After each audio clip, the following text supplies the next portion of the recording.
Hey, si tu traînes avec toi le sentiment souterrain que tu n'es pas vraiment à la hauteur et que quoi que tu fasses, les autres paraissent toujours plus à tes yeux, tu sais, plus lumineux, mieux lotis que toi. Si c'est le cas, c'est que tu souffres sans doute d'un complexe d'infériorité. Alors, on va entamer une série de 2 vidéos autour de l'estime de soi et du complexe d'infériorité. Aujourd'hui, on va voir ensemble c'est quoi le complexe d'infériorité et pourquoi tu te sens systématiquement inférieur aux autres. C'est quoi le mécanisme psychologique derrière? Et dans la prochaine vidéo, on va voir les pistes pour cesser de se sentir inférieur. Prêt? C'est parti!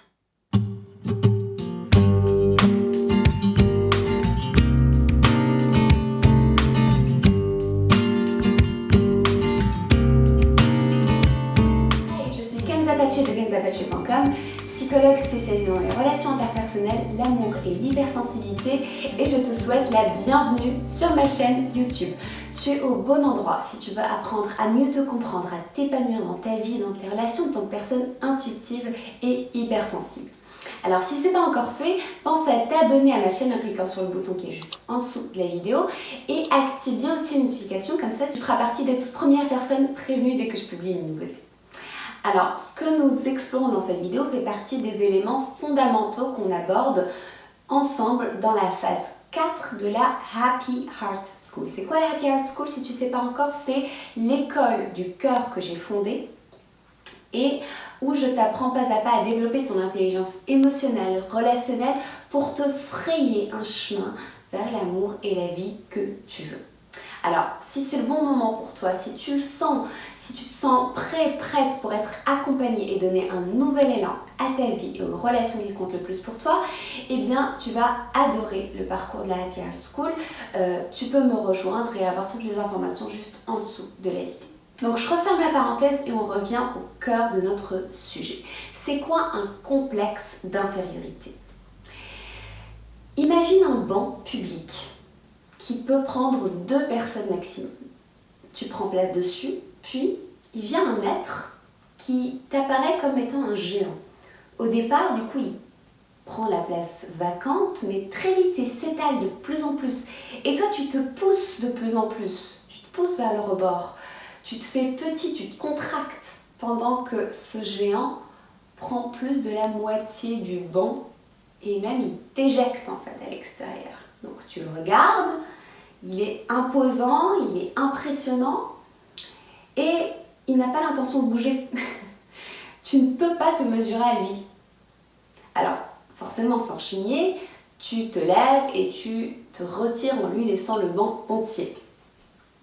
Cette image illustre le phénomène qui se passe à l'intérieur de soi quand on traîne un complexe d'infériorité. Avoir un complexe d'infériorité, c'est se sentir systématiquement comme un nain dans un monde de géants. C'est tu te sens tout le temps insignifiant, tu te considères d'office comme étant inférieur aux autres, comme n'ayant même pas le droit d'exister. C'est-à-dire, même vis-à-vis d'une personne que tu ne connaîtrais ni d'Adam ni d'Ève, tu auras systématiquement une tendance à lui octroyer plus de valeur, à avoir plus de considération pour cette personne, à être plus indulgent ou indulgente vis-à-vis d'elle plutôt qu'envers toi-même.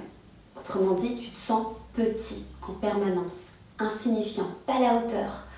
Et c'est pas juste une opinion objective ou une pensée, parce qu'en fait, tu peux avoir compris intellectuellement que oui, nous avons tous la même valeur en tant qu'être humain, qu'on peut se comparer peut-être sur des compétences ou des points précis, mais malgré ça, ça passe rationnellement, mais la distorsion de la réalité est là.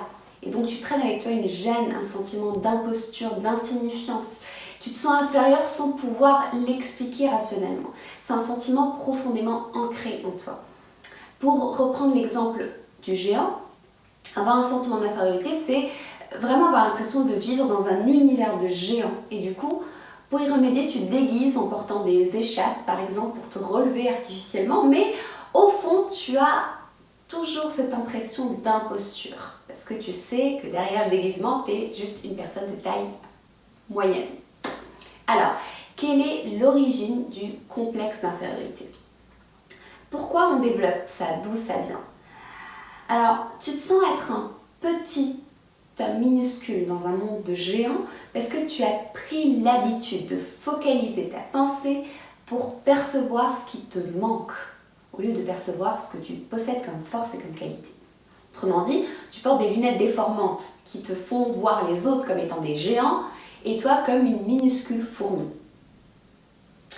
Mais comment une telle distorsion de la réalité est possible? Comment ça s'installe? Alors, pour tout comprendre, au départ, le sentiment d'infériorité, ça a été pour toi une façon de te sauver la vie. Et oui. C'est-à-dire que c'était un mécanisme de défense, un stratagème que tu as adopté très tôt pour faire face à tes blessures. L'image du géant n'est pas très éloignée de la réalité parce qu'on vient au monde comme étant minuscule parmi les géants qui représentent les adultes. Et les 15 à 20 premières années de notre vie, en fait, nous marquent profondément. Et c'est ce qui fait qu'on devient les adultes que l'on est. Donc si tu te dévalorises aujourd'hui,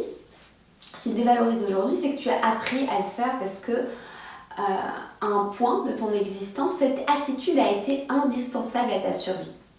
Et la formation d'un complexe d'infériorité date des premières années d'existence. C'est un lien étroit avec la façon dont tu as été traité par tes parents et par les autres adultes que tu as connus dans ton enfance. Par exemple, tu peux avoir développé un complexe d'infériorité parce que tu as été comparé négativement. Regarde un tel, pourquoi tu n'es pas aussi sage, aussi intelligent, aussi brillant? Tu as connu peut-être des échecs répétés et tu n'as reçu aucun soutien pour comprendre tes erreurs et progresser, éviter de les reproduire. Peut-être que tes parents mettaient l'accent et valorisaient juste un seul aspect, un seul axe de ta personne, en insistant par exemple lourdement sur ton poids, ta façon de t'alimenter, tes notes dans une matière précise, ton manque de talent dans un domaine particulier, ta sensibilité, etc. Tu as sûrement souffert de traitements humiliants, dégradants, où on mettait l'accent sur tes difficultés en les pointant comme étant des gros défauts, des méchants vilains défauts. Tu as souffert peut-être de négligence affective et tu n'avais pas le droit à un intérêt ou à une véritable attention et une présence. Tu as peut-être entendu toutes sortes de critiques et de propos méprisants à ton égard et tu les as tellement internalisés que tu es devenu toi-même justement sévère à ton égard, et ainsi de suite. Tout ça, ce sont des graines en fait pour développer un complexe d'infériorité. Donc progressivement, tu internalises la façon dont on te traitait. C'est imprimé, c'est une sorte de règle implicite dans ton cerveau. C'est une image tordue, déformée de la supériorité des autres versus ton insignifiance. Cette image est restée toujours là en arrière-plan. Tu ne l'as jamais actualisée. Pire, tu en as conclu une fausse vérité. Cette fausse vérité que tu es inadéquat pour toujours. C'est une façon automatique finalement de définir ta valeur inhérente et celle-ci est toujours d'évaluer par rapport aux autres. C'est la raison pour laquelle tu te sens aujourd'hui inférieur et que tu te dévalues et dévalorises systématiquement. Est-ce que ça te parle? Parce que repérer son complexe d'infériorité, c'est pas toujours chose facile. Mais c'est vraiment une étape importante parce que ça t'indique par quoi commencer. Cerner le problème, c'est déjà avancer sur le chemin de la solution.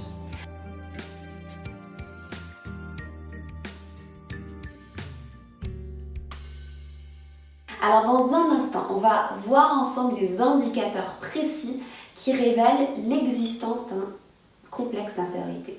Et je t'invite à prendre de quoi noter dès maintenant. Parce que tu vas bientôt être capable de repérer les signes distinctifs et les comportements typiques que l'on adopte quand on traîne avec soi un complexe d'infériorité.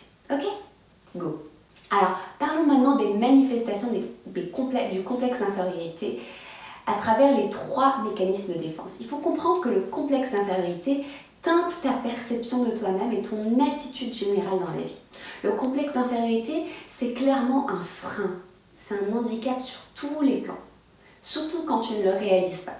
Quand tu traînes ça avec toi, toutes tes relations sont affectées.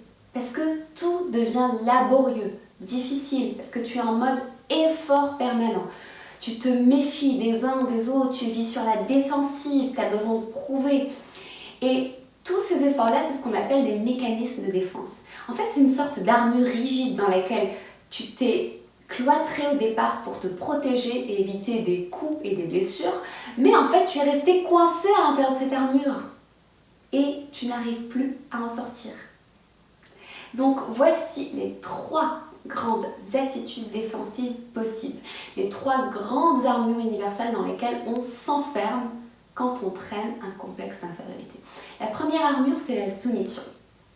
Pour reprendre l'exemple du banc, là, du coup, tu acceptes et tu admets volontiers que tu n'es pas un géant et que tu ne seras jamais. Tu n'as même pas le potentiel. Tu ne peux pas ni te mesurer, ni gagner face à un géant. Donc, tu te soumets finalement. Concrètement, ce mode de défense se manifeste par une attitude de retrait, d'abnégation.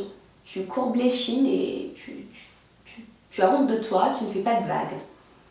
Tu sais au fond de toi que ta valeur est moindre et finalement tu te rebelles même pas contre ça, tu l'as accepté. Tu te dis que ouais ok, t'es nul et donc tu restes petit. Tu espères juste garder ce que tu as déjà, tu espères juste ne pas perdre. Donc tu ne te mesures à personne pour garder justement ce statu quo et éviter l'échec. L'amour, l'attention des autres est une sorte de charité à tes yeux. Tu ne comprends pas en fait ce que les autres te trouvent. Mais tu es quand même reconnaissant et reconnaissante quand on te traite avec bienveillance et respect. Le bénéfice de ce mode de défense de soumission, c'est qu'en gardant la croyance d'être inférieur, au moins tu es fixé, tu vois. Tu as un mode de conduite, tu as une charte qui est claire et tu sais comment tu dois te comporter. T'effacer, être invisible, et ça tu maîtrises, tu as toujours fait ça. Donc ça te protège aussi parce que tu n'es même pas obligé de te dévoiler, ni de paraître trop vulnérable, etc. Tu restes dans ta zone de confort. Donc te sentir inférieur t'autorise même peut-être à ne pas prendre des responsabilités, ne pas prendre la responsabilité de ta vie, de tes échecs, et ne même pas essayer en fait de te dépasser parce que tu le sais, ce n'est pas pour toi, tu n'y arriveras pas. C'est perdu d'avance. Donc cette armure-là, c'est une façon pour toi de rester dans ta zone de confort.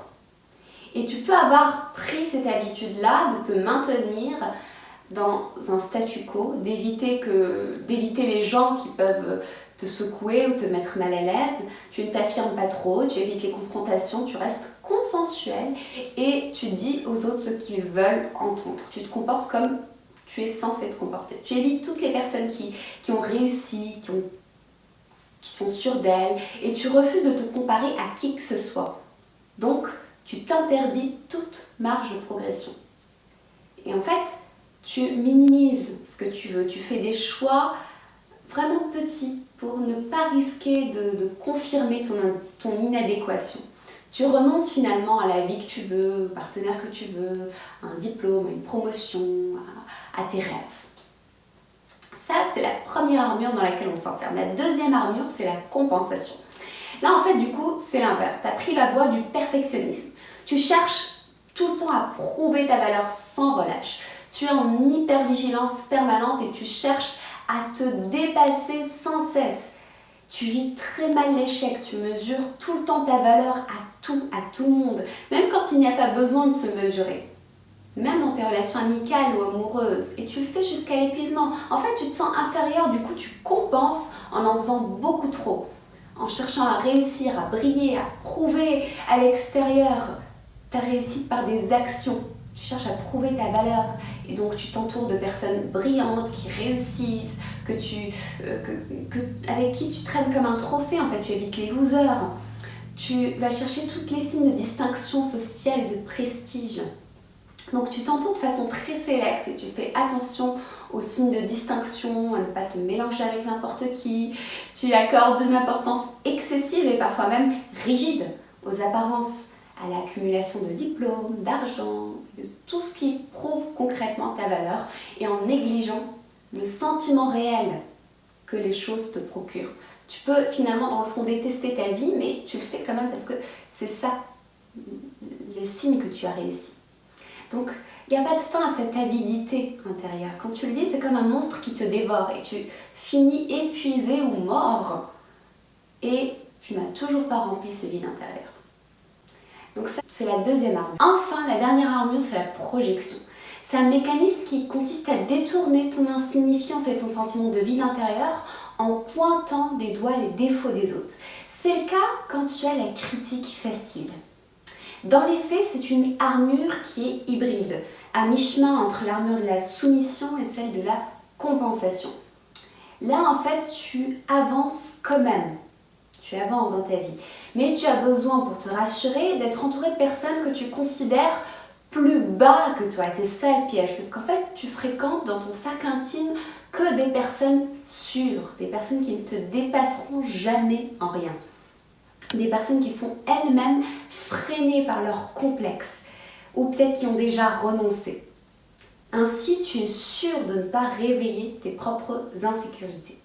Donc, ces gens-là, tu les remontes, tu les valorises, mais dans le fond, tu te dis gare à ce que personne ne réussisse plus que moi. Tu maintiens du coup les gens dérangeants à distance et tu ne rates pas une occasion pour les critiquer dans leur dos, leur trouver des poids à la tête, les diminuer subtilement, en gardant une certaine distance et en ne te mélangeant pas à eux. Et en fait, ce qui est triste dans cette armure et dommage, c'est que tu te mens à toi-même en fait. Tu te compares quand même à ces personnes que tu envies. Et au lieu de te réjouir pour la réussite des autres et d'agir en parallèle pour ton propre bien-être et tes propres rêves, tu t'attelles à montrer à quel point finalement tel et tel est misérable dans le fond, incapable ou vraiment malheureux, et à quel point finalement toi tu es bien mieux loti sur plusieurs points. Donc te comparer en rabaissant les autres dans leur dos, c'est pas forcément l'armure la plus facile à s'avouer à soi-même. C'est pas l'armure la plus valorisée. Mais ça devient comme une drogue, parce que critiquer l'autre, c'est la seule façon que tu trouves pour échapper à cette voix de ton bourreau intérieur à l'intérieur de toi. Donc tu projettes sur l'autre, c'est pas méchant, mais ça devient vite vital. Tu diminues l'autre à tes yeux pour faire taire ta propre voix critique et gonfler artificiellement et momentanément ta propre valeur à tes yeux. Mais la triste vérité, c'est que quelle que soit l'armure que tu utilises, tu te comportes toujours de façon injuste envers toi-même. Parce que tu te prives de vivre ta vraie vie de façon libre. Tu vis dans une armure trop étroite pour toi et tu ne fais rien pour t'en détacher. Donc la prochaine vidéo, on va voir que c'est possible de se libérer du complexe d'infériorité. On va voir comment on peut faire ça. Mais avant de te laisser, je vais te laisser sur un dernier point de réflexion. En fait, tu peux te défaire de ton complexe d'infériorité. C'est laborieux, mais c'est possible. Et la raison principale pour laquelle tu ne le fais pas jusqu'ici, c'est parce qu'il y a des bénéfices cachés au fait de maintenir complexe d'infériorité au lieu de t'en détacher. Alors du coup, je t'invite d'ici la semaine prochaine à réfléchir à ces bénéfices cachés qui peuvent exister. Et pour cela, il suffit simplement de répondre en écrivant à la question suivante. Qu'est-ce que je m'épargne comme douleur ou potentiel échec en gardant cette idée, cette croyance que je suis moins bien que les autres? Cette question va mettre en relief un certain nombre de croyances que tu entretiens et on va voir dans la prochaine vidéo comment les retourner et t'autoriser à aller de l'avant pour déverrouiller chaque écrou de cette vieille armure que tu portes pour pouvoir t'en libérer et vivre la liberté d'être toi-même et te sentir égal à tout un chacun. Voilà, nous arrivons à la fin de la vidéo, j'espère que tu l'as appréciée. Alors, tout ce qu'on a exploré aujourd'hui dans cette vidéo fait partie des éléments fondamentaux qu'on aborde notamment dans la phase numéro 4 de la Happy Heart School. Et tu trouveras le lien de ce parcours juste en dessous de la vidéo. Donc, si tu ressens le besoin de suivre un parcours pour guérir tes blessures, ton complexe d'infériorité, pas à pas et sur la durée pour développer l'amour de soi, pour mieux t'épanouir dans tes relations et en amour, sache que tu peux rejoindre dès aujourd'hui la Happy Heart School. Je t'invite à regarder toutes les informations. Le lien est juste en dessous dans la description de la vidéo. Voilà, si tu as apprécié cette vidéo, fais-le moi savoir en t'abonnant, en cliquant sur le bouton j'aime et en me laissant un commentaire. Et en attendant de se reparler, souviens-toi, cultive ta différence car là est ta force et ta puissance.